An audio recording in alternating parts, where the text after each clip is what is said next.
Hi everyone, welcome back to Coding and Analysis YouTube channel.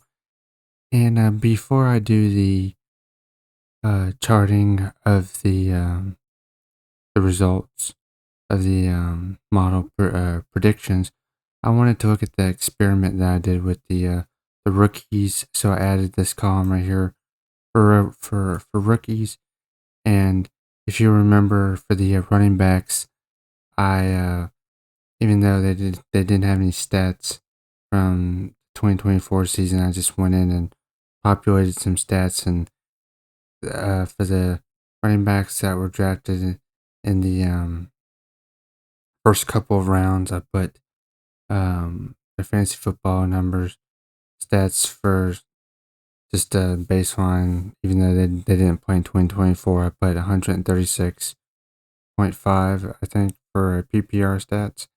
And then for Ashton Genetti, I put more since he was a top 10 pick. I think I put 200 something like that. But then for the wide receivers and tight ends and quarterbacks, I didn't put any stats for those positions. So I wanted just to go in and just look at what the model was put in for these predicted fantasy football points, and then look at the CBS predicted model. But then let's go back and look at the feature importances for the running backs. So its rush attempts was at 46%, rush touchdowns at 19%. So I think for the running backs who were drafted in the early rounds, I think I put 171 carries. So that's placing a lot of weight. The feature importance for the rush attempts. So that might be why the running backs are getting higher scores than the 136 that I populated for their 2024 PPR score. And then also for the running backs that were drafted in the later rounds, I think I put like 90. I formatted the stats to where the rushing yards and touchdowns and the receiving yards, receiving touchdowns would show up as would total to 90. And for the ones in the early rounds, I did 136, and Ashton Genetti, it was around 200. So let's just look at some of those running backs. So we had Trevion Henderson, he's a rookie.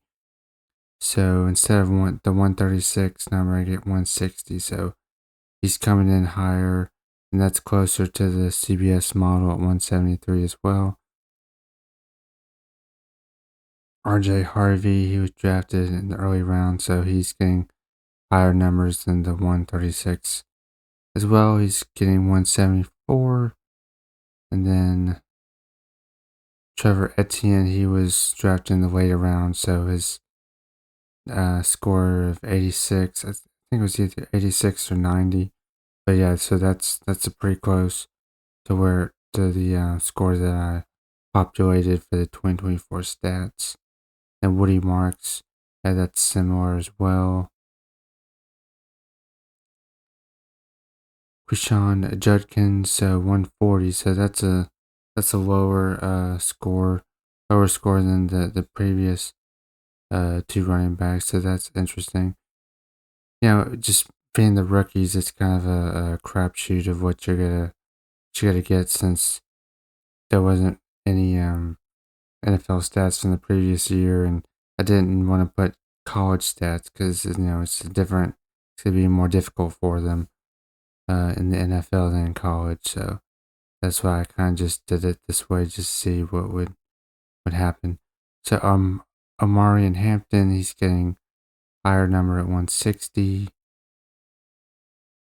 Ashton Gianti, he's getting 222, which was uh closer to what I put down for like 200, something around 200, I think. And then Brayshaw Tootin, so he's getting 160. as well. So you can see here the quarterbacks drafted in the higher in the lower rounds, first, second, third rounds. They're getting around 160. It looks like, except for one of them, which got Quishon Judkins, which got 140. So that's interesting. And then the other running backs, they were closer to 90, which what I had inputted into the spreadsheet. So if we look at the wide receivers and tight ends, the feature importance is receptions, receiving yards, 2023 receiving yards, 2024 receiving touchdowns. But I mean, really, it's 69% 2024 receiving yards and receptions, not receiving yards, receptions, and then 5% receiving yards, 5% receptions for 2023. So so really that's the main feature. So let's look at the wide receivers, tight ends for the rookies. So I put 0 down. So you would think it would be closer to the average or let's see where I put that. The mean for the 2024 was 128, and 50% it was 122. So like McMillan, he's getting 150, so he's getting higher than the median for the 2024 stats. So is Tyler Warren. He's getting, but he's a tight end, so that's basically around the median number of 128, or the mean number of 128, not the median. And then Jalen Noel, so he's around the mean. Luther Burden the third, he's around the mean. So we're getting more or less. So Matthew Golden, he's a little higher. He's 20 points higher than